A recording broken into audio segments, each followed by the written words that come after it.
Something extraordinary has just happened in North America, and almost no one in Washington was prepared for it. While Donald Trump was issuing threats, ultimatums, and sweeping tariff warnings toward Canada, something far more powerful than retaliation unfolded. Canada didn't strike back with tariffs. It didn't launch angry press conferences. It didn't grandstand. Instead, it stepped away. Quietly, deliberately, and with devastating precision, Canada withdrew from the voluntary coordination systems that have kept the North American economy running for decades. And within hours, the consequences began rippling through the United States in ways that exposed just how fragile America's industrial machine has become. This wasn't a trade war in the traditional sense. It was something far more dangerous. Because when modern supply chains break, they don't break loudly. They collapse silently through delays, disruptions, and missing parts that stop entire industries in their tracks. And that's exactly what began to happen. Auto plants in Michigan and Ohio suddenly discovered that critical components weren't arriving. Not banned, not confiscated, just delayed. And in a system built on just-in-time delivery, a 3-day delay is the same as no delivery at all. You can't build a car without its parts. Assembly lines froze, workers were sent home, tens of thousands of paychecks vanished overnight, not because demand disappeared, but because the invisible plumbing of trade stopped flowing.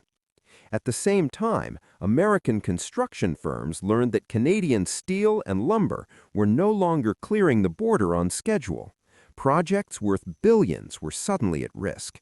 Penalty clauses were triggered. Financing collapsed. Entire development timelines began to unravel. Energy markets reacted just as fast. Traders realized that guaranteed flows of Canadian oil and natural gas were no longer guaranteed. Not because supply had stopped, but because trust had disappeared. And in energy markets, uncertainty alone is enough to drive prices higher. That volatility hit American consumers almost immediately. None of this happened because of a natural disaster. None of it happened because of a technical trade dispute. It happened because of an ultimatum. The Trump administration had demanded that Canada restrict exports of critical resources unless U.S. companies were given preferential access at below-market prices.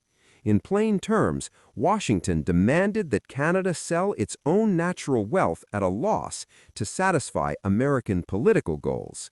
Not to stabilize markets, not to resolve shortages, but to prove dominance.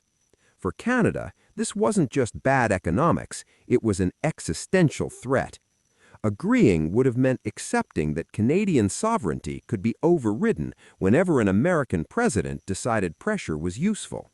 It would have set a precedent that Canada's resources existed to serve Washington's politics. Ottawa refused. And that single refusal exposed a truth the Trump administration never wanted to face. In modern supply chains, size does not equal power. Control of choke points does. Canada sits on energy flows, industrial minerals, automotive components, and construction materials that American industries cannot replace quickly. These are not interchangeable commodities. They are deeply embedded in manufacturing systems that took decades to build. The White House assumed Canada would fold because America's economy is bigger. That assumption was catastrophically wrong. As the delays spread, panic began setting in, not among politicians, but among executives. Corporate leaders started calling Congress and the White House with hard numbers, not ideology. Inventory counts, delivery schedules, contractual penalties, plant shutdown dates. They weren't lobbying. They were warning. Factories would go dark within days. Workers would be furloughed by the tens of thousands. European and Asian competitors would step in and take market share that American companies would never get back. This wasn't speculation, it was arithmetic. The U.S. Chamber of Commerce issued emergency alerts. Manufacturing groups released projections showing massive job losses. Industry coalitions that usually stay silent went public, because once production stops, no political slogan can restart it. A worker without a paycheck doesn't care about trade rhetoric. A family facing higher energy bills doesn't care about nationalist talking points. A contractor staring at penalty clauses doesn't care about who won a negotiation. This wasn't the first time Trump had tried this strategy.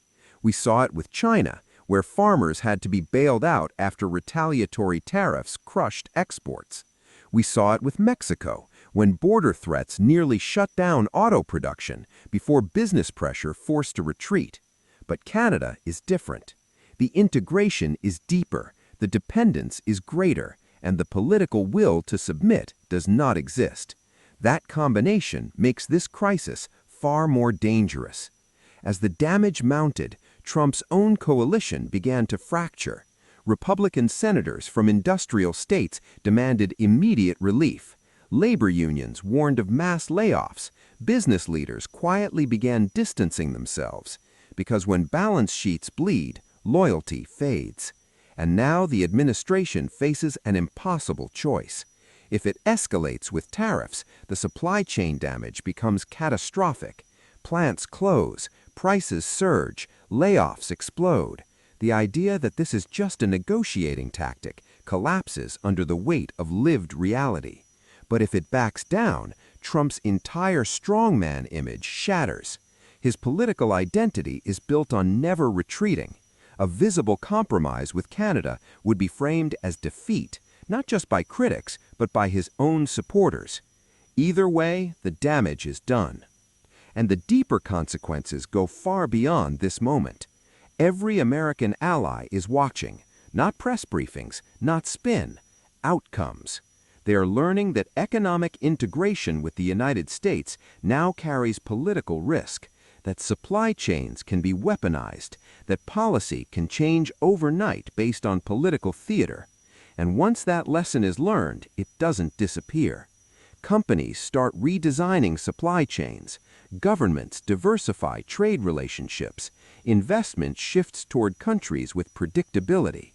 Quietly, methodically, the world begins building systems that do not rely on American reliability.